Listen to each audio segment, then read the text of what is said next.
नमस्कार दोस्तों, welcome to our exam की पाठशाला। दोस्तों आपके सामने मैं आज सेट लेके आ गया हूँ। इसमें आज मैं 14 सेट आपको कराने वाला हूँ जो कि ग्रुप डी के लिए काफी इंपॉर्टेंट होने वाला है। और 14 जो आपको थंबनेल में देख लिया होगा, मैं रुक्मणी बुक से करा रहा हूँ। और इसमें आपको 45 प्लस जी के जीएस प्लस करंट अफेयर्स के क्वेश्चंस कराने वाला हूँ जो कि काफी इंपॉर्टेंट है ग्रुप डी एग्जाम के लिए। अगर आप ग्रुप डी के एग्जाम की तैयारी कर रहे हैं तो ये वीडियो आपके लिए काफी इंपॉर्टेंट होने वाला है। और वीडियो को लास्ट तक देखना है, फिर कमेंट करके मुझे जरूर बताएं कि आपने 45 जी के जीएस प्लस करंट अफेयर में कितने क्वेश्चंस कर पाए। वीडियो आपको पसंद आए तो वीडियो को लाइक कर दीजिएगा और चैनल पर नए हैं तो चैनल को जरूर सब्सक्राइब कर दीजिएगा।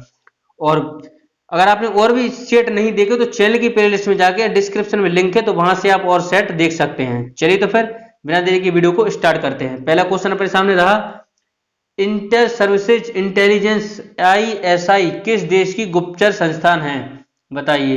तो इसका राइट आंसर हो जाएगा ऑप्शन नंबर सी हो जाएगा इसका राइट आंसर। पाकिस्तान की है, याद रखिएगा। मोसाद की बात करें तो यह खुफिया एजेंसी इजराइल की। अमेरिका की बात करें तो अमेरिका की है फेडरल ब्यूरो ऑफ इन्वेस्टिगेशन, याद रखिए यह गुप्त संस्था अमेरिका की है। आगे बढ़ते हैं नेक्स्ट क्वेश्चन की तरफ। नेक्स्ट क्वेश्चन है, भारत में सरकारी लेखों का ऑडिट करने का अधिकार किसे है? भारत में सरकारी लेखों का ऑडिट करने का अधिकार किसे है? तो कैग को, याद रखिएगा कैग को है। कैग का फुल फॉर्म होता है comptroller and auditor general of India, याद रखिएगा। सीबीसी की बात करें तो सीबीसी का फुल फॉर्म होता है केंद्रीय सतर्कता आयोग, याद रखिएगा।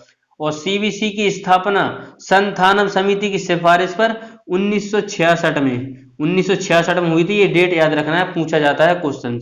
आगे बढ़ते हैं नेक्स्ट क्वेश्चन की तरफ। नेक्स्ट क्वेश्चन है, प्रकाश संश्लेषण के दौरान निर्मुक्त गैस होती है? बताइए। प्रकाश संश्लेषण के दौरान निर्मुक्त गैस होती है तो इसका राइट आंसर हो जाएगा ऑक्सीजन, याद रखिएगा। प्रकाश संश्लेषण कब होता है? दिन में होता है, याद रखिएगा।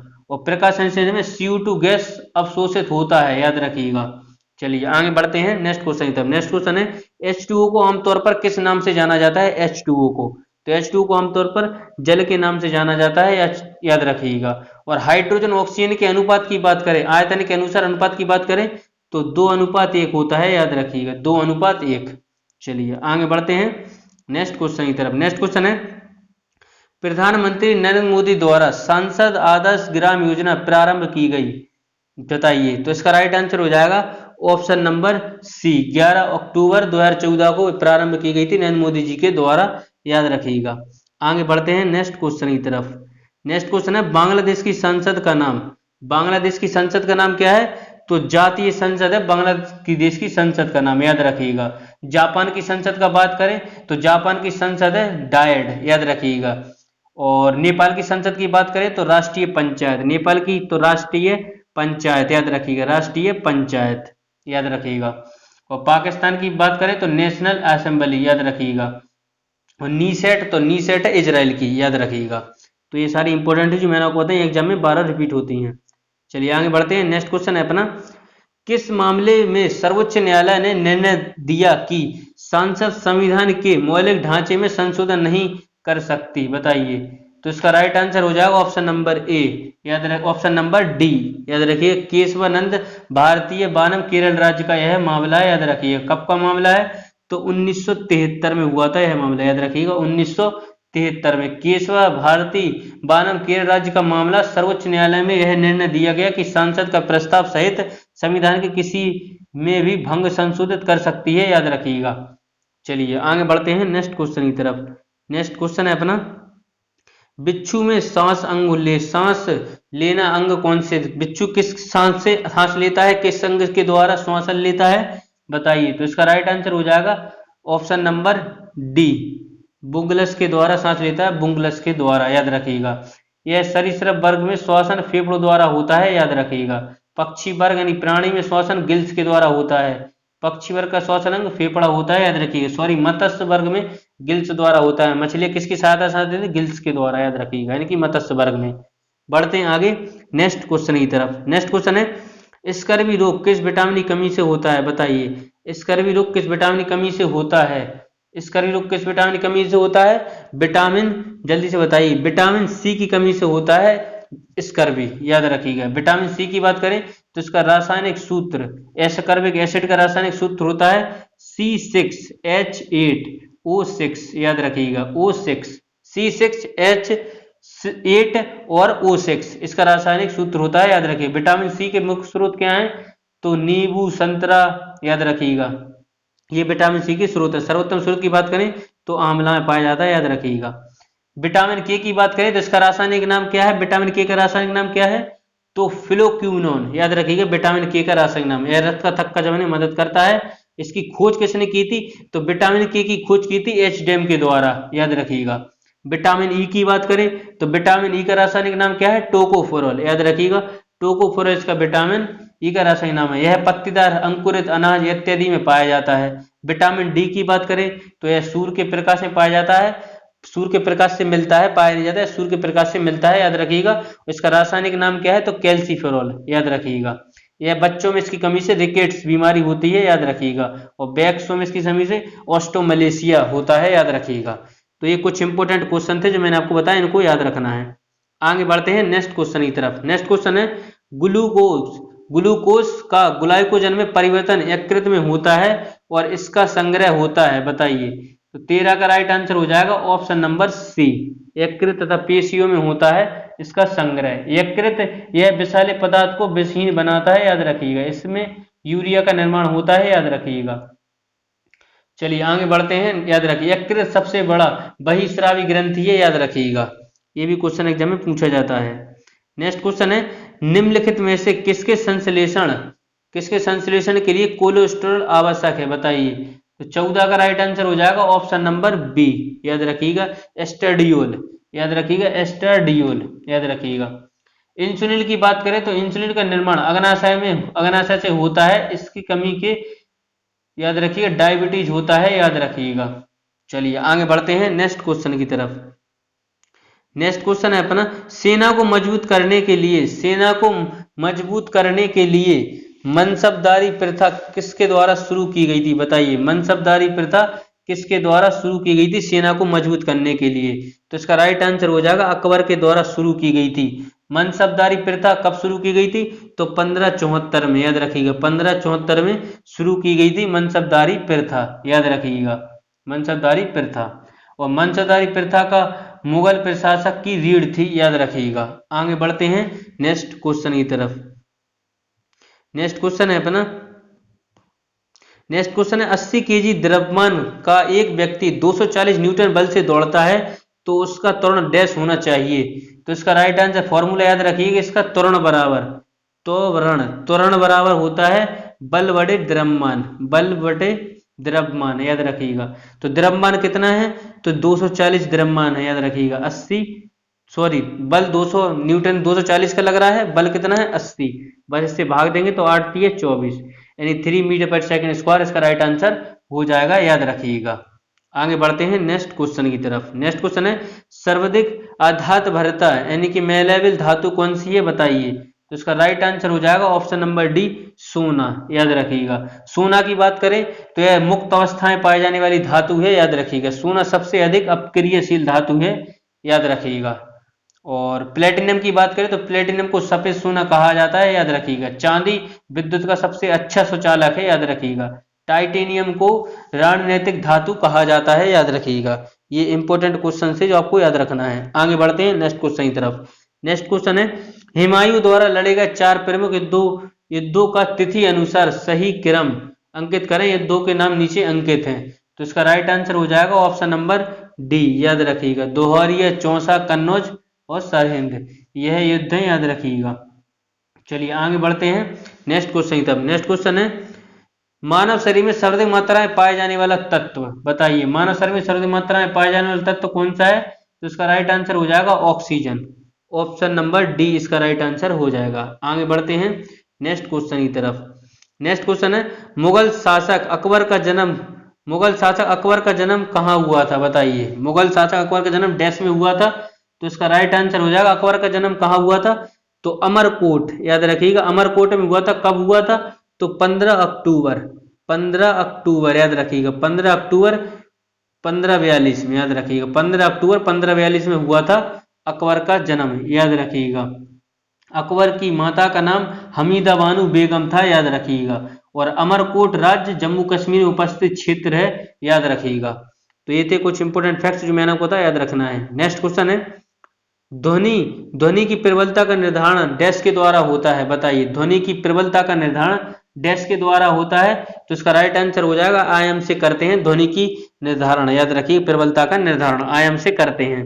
आगे बढ़ते हैं नेक्स्ट क्वेश्चन की तरफ। नेक्स्ट क्वेश्चन है प्रतिध्वनि। प्रतिध्वनि मूल ध्वनि से अगल तब सुनाई पड़ती है जबकि ध्वनि का स्रोत व परावर्तक सतह के मध्य न्यूनतम अंतराल हो 17 मीटर का। ऑप्शन नंबर बी इसका राइट आंसर हो जाएगा, याद रखिएगा। और अगर बात करें ध्वनि की, तो कान पर ध्वनि के प्रभाव 1/10 सेकंड तक रहता है, याद रखिएगा। ध्वनि के अपवर्तन के कारण ध्वनि दिन की उपेक्षा रात में अधिक दूरी तक सुनाई पड़ती है, याद रखिएगा। तो ये थे इंपॉर्टेंट क्वेश्चन जो आपको याद रखना है। आगे बढ़ते हैं। नेक्स्ट क्वेश्चन है अपना, एक पुलिस की गाड़ी आयरन बजाती हुई किसी प्रशिक्षक से दूर जा रही है, तो आयरन के सामान्य त्वरण तीक्ष्णता के सापेक्ष और उसकी ध्वनि का तारतम्य क्या होगा। बताइए, तारतम्य क्या होगा। तो इसका राइट आंसर हो जाएगा ऑप्शन नंबर ए, याद रखिएगा, कम होगा, क्योंकि दूर जा रही है गाड़ी तो उसका कम होगा। आगे बढ़ते हैं नेक्स्ट क्वेश्चन की तरफ। नेक्स्ट क्वेश्चन है, सिर के सूखे बालों में कड़ी रबड़ के कंधे से कंधे करने पर कड़कड़ाहट की ध्वनि का कारण होता है। तो 25 का राइट आंसर होगा छोटे छोटे विद्युत स्फुरण के कारण, याद रखिएगा। आगे बढ़ते हैं नेक्स्ट क्वेश्चन की तरफ। नेक्स्ट क्वेश्चन है, संभारिकों में डैश की संख्या समान होती है। संभारिकों में डैश की संख्या समान होती है, जल्दी से बताइए इसका राइट आंसर क्या हो जाएगा। संभारिकों में डैश की संख्या समान होती है, बताइए। 85 का राइट आंसर क्या हो जाएगा, जल्दी बताइए। तो इसका राइट आंसर हो जाएगा ऑप्शन नंबर ए, नाभिक में, याद रखिएगा। संभारिकों में नाभिक की संख्या समान होती है, याद रखिएगा। संभारिकों के गुण, तो संभारिकों के अधिकांश भौतिक गुण एक दूसरे के भिन्न होते हैं, याद रखिएगा। वे तत्व जिसकी द्रव्यमान संख्या एक ही है किंतु परमाणु संख्या भिन्न भिन्न होती है, संभारिक कहलाते हैं, याद रखिएगा। आगे बढ़ते हैं नेक्स्ट क्वेश्चन की तरफ। नेक्स्ट क्वेश्चन है, किसे भारतीय स्टेट बैंक एसबीआई का चेयरमैन नियुक्त किया गया। बताइए, चेयरमैन नियुक्त किया गया, तो इसका राइट आंसर हो जाएगा option number C, Dinesh Kumar Khara. आगे बढ़ते हैं, कॉफी टेबल बुक असम की विरासत पुस्तक की लेखक कौन है। बताइए, खोज पुस्तक के लेखक कौन है। तो इसका राइट आंसर हो जाएगा पद्मणि बोरा, याद रखिएगा। आगे बढ़ते हैं नेक्स्ट क्वेश्चन की तरफ। नेक्स्ट क्वेश्चन अपना, भारत के चंदन बनों में विनाशकारी चंदन स्पाइक रोग की वापसी के कारण चर्चा में रहा मयूर चंदन वन भारत के किस राज्य में है। तो उसका राइट आंसर हो जाएगा केरल में, याद रखिएगा। 88 का राइट आंसर हो जाएगा ऑप्शन नंबर ए। नेक्स्ट है, भारत के किस संयुक्त राष्ट्र पर्यावरण कार्यक्रम यूएनईपी की क्षेत्रीय राजदूत किसे नियुक्त किया गया। तो उसका राइट आंसर हो जाएगा खुशी चिंदलिया को, याद रखिएगा। आगे बढ़ते हैं नेक्स्ट क्वेश्चन की तरफ। नेक्स्ट क्वेश्चन है, मानव विकास सूचकांक 2019 रिपोर्ट के अनुसार भारत किस स्थान पर है। तो 90 का राइट आंसर हो जाएगा ऑप्शन नंबर बी, 129 पर। नेक्स्ट क्वेश्चन, किस देश में पहली बार विपक्ष के नेता पद का गठन किया गया और उस पद पर भारतीय मूल का व्यक्ति को नियुक्त किया गया। तो इसका राइट आंसर हो जाएगा ऑप्शन नंबर सी, सिंगापुर में, याद रखिएगा। आगे बढ़ते हैं नेक्स्ट क्वेश्चन की तरफ। नेक्स्ट क्वेश्चन है, भारत को संयुक्त राष्ट्र सुरक्षा परिषद में स्थायी सदस्य की अवधि के लिए चुना गया। बताइए, भारत को संयुक्त राष्ट्र सुरक्षा परिषद में अस्थायी सदस्य किस अवधि के लिए चुना गया। तो इसका राइट आंसर हो जाएगा 21-22 के लिए चुना गया। नेक्स्ट क्वेश्चन, भारतीय रेल के निजीकरण की सिफारिश किस समिति द्वारा प्रस्तुत की गई। बताइए, तो इसका राइट आंसर हो जाएगा विवेक देवरा समिति के द्वारा, याद रखिएगा। आगे बढ़ते हैं नेक्स्ट क्वेश्चन की तरफ। सरकारी नौकरी में 2 चाइल्ड पॉलिसी लागू करने वाला भारत का पहला राज्य। बताइए, सरकारी नौकरी में 2 चाइल्ड पॉलिसी लागू करने वाला भारत का पहला राज्य। तो इसका राइट आंसर हो जाएगा असम, याद रखिएगा, 2 चाइल्ड पॉलिसी लागू करने वाला। नेक्स्ट क्वेश्चन, खेलो इंडिया यूथ गेम्स के चौथे संस्करण का आयोजन किस राज्य में किया गया। चौथे इंडिया यूथ गेम्स के चौथे संस्करण का आयोजन किस राज्य में किया जाएगा। तो 95 का राइट आंसर हो जाएगा ऑप्शन नंबर बी, हरियाणा में, याद रखिएगा। आगे बढ़ते हैं नेक्स्ट क्वेश्चन की तरफ। नेक्स्ट क्वेश्चन है, हाल ही में वरिष्ठ नागरिकों को सुरक्षित रखने के उद्देश्य से सुरक्षित नाना नानी दादा दादी अभियान की शुरुआत किसके द्वारा की गई। तो इसका राइट आंसर हो जाएगा option number A, NITI Aayog के द्वारा, याद रखिए। कुसुम का विस्तृत रूप क्या है, नेक्स्ट क्वेश्चन है अपना। तो इसका राइट आंसर हो जाएगा ऑप्शन नंबर ए, किसान ऊर्जा सुरक्षा उत्थान महाअभियान, याद रखिएगा। आगे बढ़ते हैं नेक्स्ट क्वेश्चन की तरफ। नेक्स्ट क्वेश्चन है, पहली बार किस भारतीय महिला क्रिकेटर ने 100 अंतरराष्ट्रीय T20 मैच खेलने का रिकॉर्ड बनाया? तो इसका राइट आंसर हो जाएगा हरमनप्रीत कौर, याद रखिएगा। आगे बढ़ते हैं। तारपीडो के नाम से किस खिलाड़ी को जाना जाता है, बताइए? तो इसका राइट आंसर हो जाएगा इयान थोरपे को जाना जाता है। नेक्स्ट क्वेश्चन, आज का लास्ट क्वेश्चन। आईसीसी एक दिवसीय क्रिकेट विश्व कप 2023 का आयोजन किस देश में होगा? तो 100 का राइट आंसर हो जाएगा ऑप्शन नंबर सी, भारत में होने वाला है। तो आप इन 45 क्वेश्चन में कितने क्वेश्चन कर पाए, मुझे कमेंट के माध्यम से जरूर बताएं। चलिए नेक्स्ट कुछ वन लाइनर क्वेश्चन लेके आए, इनको भी रिवीजन करते हैं। पहला क्वेश्चन है, एक्सरे का आविष्कार किसने किया था? तो रोंटगेन ने किया था एक्सरे का आविष्कार। आगे बढ़ते हैं। नेक्स्ट क्वेश्चन है, अंतरिक्ष यात्री को बाहर का आकाश कैसा दिखता है? तो काला दिखता है। पोगल किस राज्य का त्योहार है? तमिलनाडु का त्योहार है पोगल, याद रखिएगा। टेलीविजन का आविष्कार किसने किया? तो जॉन लोगी वेड के द्वारा टेलीविजन का आविष्कार किया गया था। भारत की पहली महिला शासिका तो रजिया सुल्तान, किसकी पुत्री थी? इंतु तमिलिस की पुत्री, याद रखिएगा।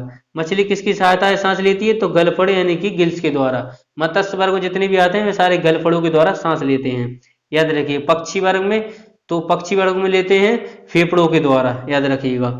इंकलाब जिंदाबाद का नारा सरदार भगत सिंह के द्वारा दिया गया था। आगे बढ़ते हैं। किस शासक ने ग्रैंड ट्रंक रोड का निर्माण करवाया? तो शेर शाह सूरी के द्वारा करवाया गया था। किस स्थान पर सिंधु घाटी सभ्यता का बंदरगाह स्थित है? तो लोथल, गुजरात में, याद रखिएगा। आगे बढ़ते हैं। नेक्स्ट क्वेश्चन है, पूर्वांचल राज्य में सबसे बड़ा राज्य कौन सा है? तो अरुणाचल प्रदेश, इसका पुराना नाम नेफा, याद रखिएगा। चीन असम के किस दिशा में स्थित है? तो उत्तर दिशा में, याद रखिएगा। आगे बढ़ते हैं। मध्य प्रदेश के अतिरिक्त भारत का कौन सा राज्य 7 राज्यों की सीमा को स्पर्श करता है? असम। नेक्स्ट क्वेश्चन, कंचनजंगा पर्वत शिखर, तो यह सिक्किम में स्थित है कंचनजंगा पर्वत शिखर, याद रखिएगा। नेक्स्ट है, सूर्य से सबसे नजदीक ग्रह कौन सा है? बुध, याद रखिएगा। सूर्य से सबसे नजदीक ग्रह कौन सा है? बुध।